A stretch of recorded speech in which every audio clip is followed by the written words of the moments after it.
এগুলোর কারণে কোরবানি সবচেয়ে বেশি অর্থহীন হয়ে যায়। অনেকে আছে প্রতি বছর কোরবানি করি, এবছর যদি না করি ছেলে মেয়েরা কার মুখের দিকে চেয়ে থাকে, তাহলে এটা সামাজিক মর্যাদা রক্ষার কোরবানি হলো, আল্লাহর উদ্দেশ্যে না। অনেকে হয়তো মনে করেন যে আমরা প্রতি বছর গরু কোরবানি দেই, এবছর টাকা নাই, ধার করে হলো দিতে হবে। কেন? কারণ মান সম্মান থাকবে না যদি ছাগল দেই, মানুষ মনে করবে গরিব হয়ে গেছি। কি কি কাজ করলে কোরবানি অর্থহীন হয়ে যেতে পারে? কোরবানি অর্থহীন হয়ে যাওয়ার জন্য সবচেয়ে বড় যেই কাজটি হতে পারে সেটা হলো লৌকিকতার কারণে বা আল্লাহর সন্তুষ্টি অর্জন ছাড়া অন্য কোনো কারণে যদি কোরবানি হয়, তাহলে সেই কোরবানিটা অর্থহীন হয়ে যেতে পারে।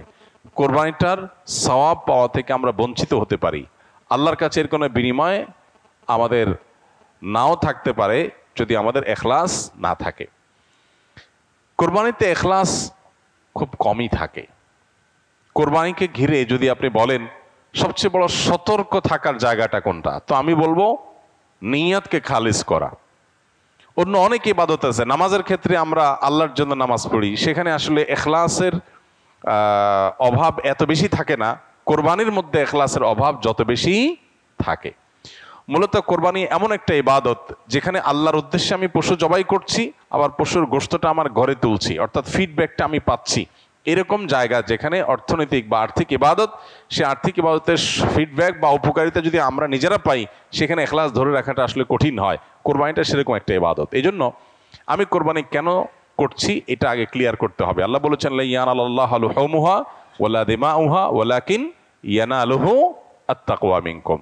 কোরবানির পশুর গোশত, রক্ত কিছুই আল্লাহর কাছে যায় না।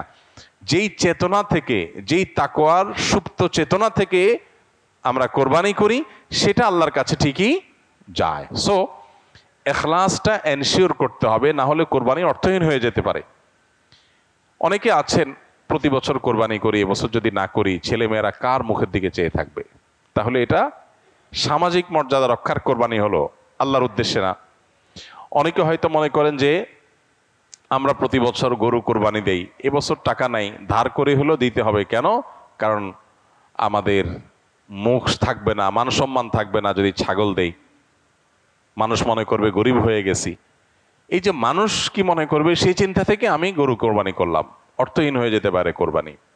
ঠিক একইভাবে নতুন আত্মীয় হয়েছে, অন্যান্যবার কোরবানি করি বা না করি, এইবার তো করতেই হবে, মেয়ে বিয়ে দিয়েছি, বিয়ের বাড়ির মেহমানরা আসবে, তারা জানবে, তো এবার কোরবানি না দিলে তো মুখ থাকে না। কোরবানি আমার উপরে আবশ্যক হয় না, তারপরে আমি কোরবানি করতেছি কেন? ব্যয়কে দেখানোর জন্য। এখলাস নষ্ট হয়ে গেল। অনেকে আছেন যে কোরবানির মূল উদ্দেশ্য হলো ফ্রেশ গোশত সংগ্রহ করা, এই সামাজিক মর্যাদা ইত্যাদি, এগুলোর কারণে কোরবানি সবচেয়ে বেশি অর্থহীন হয়ে যায়। এই জন্য কোরবানিকে সবচেয়ে বেশি আমাদের রিয়া বা লৌকিকতা থেকে মুক্ত রাখার চেষ্টা করতে হবে। আল্লাহ আমাদের তৌফিক দান করুন। দ্বিতীয়ত, হারাম অর্থ দিয়ে যদি কোরবানি করেন তাহলে সেটা অর্থহীন হয়ে যেতে পারে। আপনি দেখবেন কোরবানির ইবাদতটাতে এক অদ্ভুত দৃশ্য আমাদের দেশে দেখা যায়।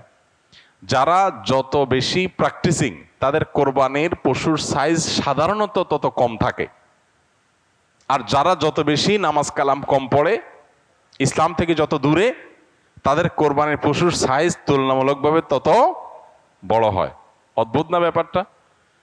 আপনি ঢাকা শহরে ঘুরে ঘুরে দেখবেন যে গুলশান, ধানমন্ডি, বনানী, বড়লোকদের এরিয়াগুলোতে এক একজনের গ্যারেজের ভিতরে আপনার বিভিন্ন নামের গরু, কালাচান, সুলতান, ধলাচান, লালচান, এক একটা গরু 3 লাখ, 4 লাখ, 5 লাখ, 7 লাখ, 10 লাখ টাকা দামের 2টা 3টা গরু। হয়তো অনেক এলাকা আছে যে একটা পাড়া মহল্লাতেও এত টাকা খরচ করে সবাই কোরবানি করার সুযোগ হয় না। যাই দেখেন ওই বাড়িতে যারা থাকে তাদের নামাজ নাই, কালাম নাই, ইবাদত নাই, বন্দেগী নাই, কোরবানির বেলায় মাশাআল্লাহ 4টা 5টা আছে, কারণ এটাতে বেটাগিরি জাহির করা যায়।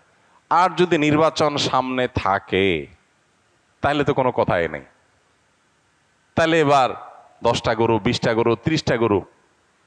তো এগুলো বেশিরভাগ ক্ষেত্রে হারাম উপার্জন থেকে হয়, বিশেষ করে যাদের মধ্যে আল্লাহর ভয় না থাকে।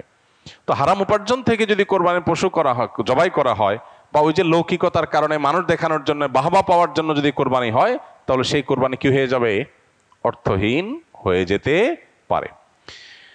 তৃতীয়ত যে বিষয়টা আমাদের খেয়াল করা দরকার সেটা হলো কোরবানির পশুর জবাই করে তার গোশত খাওয়া আল্লাহ তাআলা আমাদের জন্য হালাল করেছেন, কিন্তু এর মানে এই না যে পশুর প্রতি কোনো অমানবিক আচরণ করা যাবে। পশুর প্রতি অমানবিক আচরণ করলেও কোরবানি অর্থহীন হয়ে যেতে পারে। এখন বলতে পারেন পশুর প্রতি কেউ কেউ অমানবিক আচরণ করে? উত্তর হলো হ্যাঁ করে। কিভাবে করে? অনেকে আছেন পশু কিনে আনার পর যথাযথভাবে যত্ন আত্তি করে না, নিয়মতান্ত্রিকভাবে খাওয়ায় না। কারণ জবাই করে ফেলবো, দরকার কি খাওয়ানোর?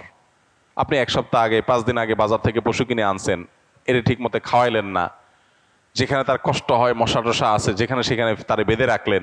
মিনিমাম যত্ন আত্তি যতটুকু দরকার, পশু হলেও তার ভিতরে প্রাণ আছে, সে প্রাণী।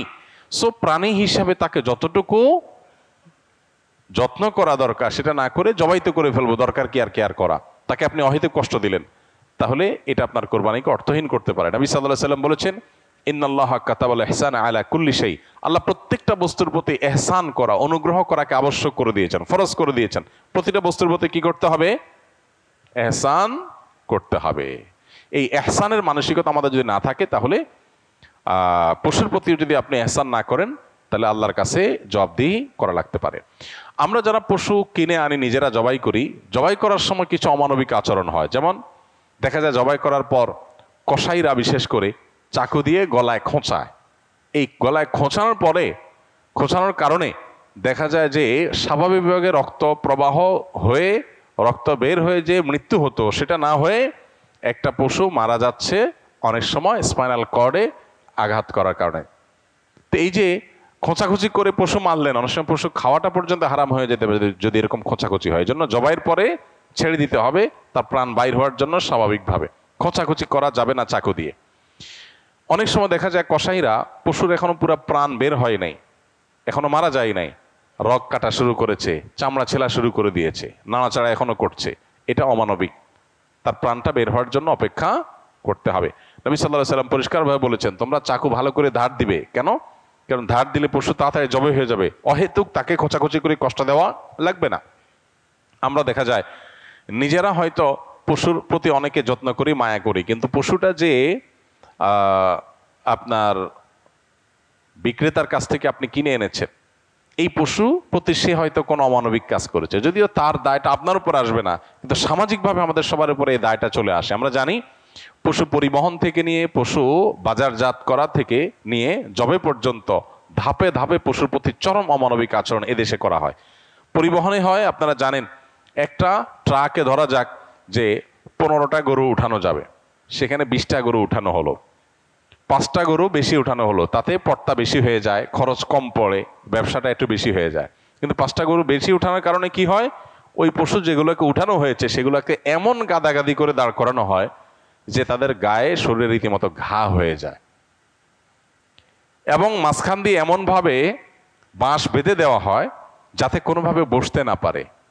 10 ঘন্টা, 15 ঘন্টা, 20 ঘন্টা পর্যন্ত অনেক সময় সিরিয়ালে জ্যামে ট্রাকগুলো, পিকআপগুলো আটকা পড়ে থাকে, এবং 20 ঘন্টা ধরে তাদেরকে এভাবে এমনভাবে বাঁশ বেঁধে দেওয়া হয় যাতে করে কোনোভাবে বসতে না পারে।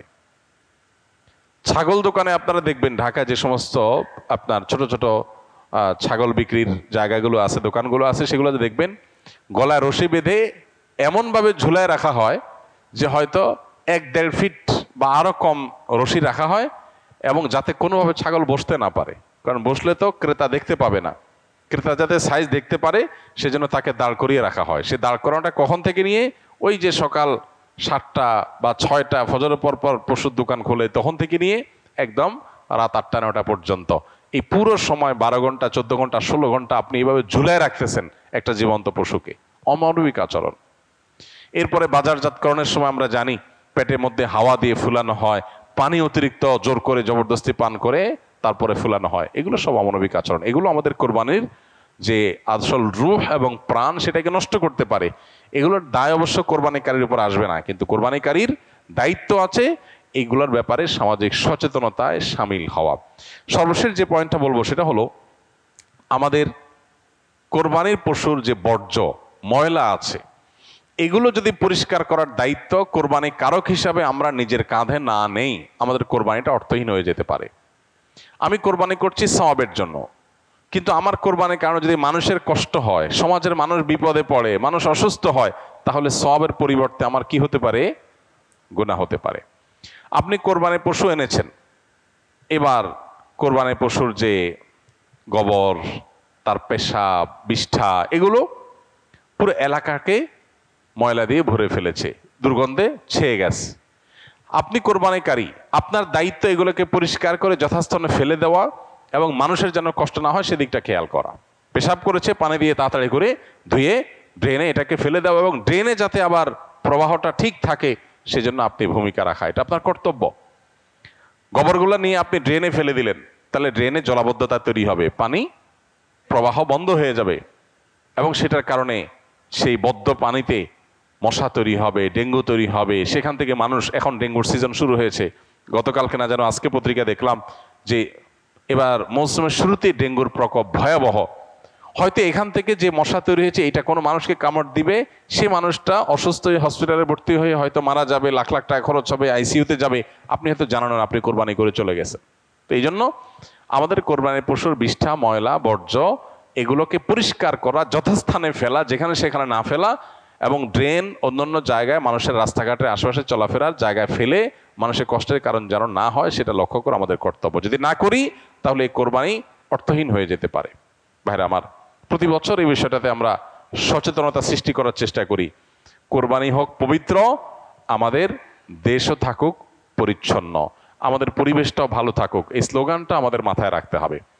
কোরবানি করার পরে অনেক সময় দেখা যায় কোরবানি পশুর রক্ত রাস্তায় বের পড়ে গেছে, মাটির রাস্তায় শুকিয়ে গেছে, আমি ভালো করে পানি ঢালি নাই, দায় সারা একটু পানি ঢেলে চলে গেলাম, তাহলে এই রক্তটা শুকানোর পরে দুর্গন্ধ হবে, মানুষ আশেপাশ দিয়ে যাবে, নাকে হাত দিয়ে যেতে হবে, কষ্ট হবে, দিলের বদদোয়া মানুষের আপনি পেতে থাকবেন। তো কোরবানি করে কি লাভ?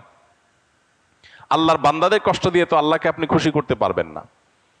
কোরবানি পশুর জবে করার পর অনেকে বুড়ি পছন্দ করেন, বুড়ি খাওয়া হালাল, কেউ চাইলে পছন্দ করলে খেতে পারে পরিষ্কার করে। এখন বুড়ির যে ময়লা সেগুলো আপনি রাস্তার পাশে কোন একটা খালে ফেলে দিয়ে চলে গেলেন, কারোর খেতে ফেলে দিয়ে চলে গেলেন, রাস্তার ধারে ফেলে দিয়ে চলে গেলেন। এবার 1 সপ্তাহ, 10 দিন, 15 দিন, 20 দিন, অনেক সময় 1 মাস বা আরো বেশি সময় পর্যন্ত এগুলোর গন্ধে আশেপাশে মানুষের বসবাস করা কঠিন হয়, পথচারীদের কষ্ট হয়। তো এগুলো সবগুলোই কিন্তু আমাদের কোরবানিকে অর্থহীন করে ফেলতে পারে। অতএব আমাদের উচিত হবে যে আমাদের কোরবানির পশু ময়লা বর্জ্য এগুলোকে গর্তে ফেলে দিয়ে মাটি চাপা দিয়ে সুন্দর করে সেটাকে দাফন করে দেওয়া, যাতে কোনোভাবে মানুষের কষ্টের কারণ না হয়। আল্লাহ রাব্বুল আলামিন আল্লাহকে সন্তুষ্ট করার মতো করে কোরবানি আমাদেরকে নিবেদন করার তৌফিক দান করুন। কোরবানি যেখানে ত্যাগের কথা বলে, সেখানে যদি আমরা মানুষকে কষ্ট দেই তাহলে এটা সওয়াবের পরিবর্তে কোনো কোনো ক্ষেত্রে গুনাহের কারণ হতে পারে।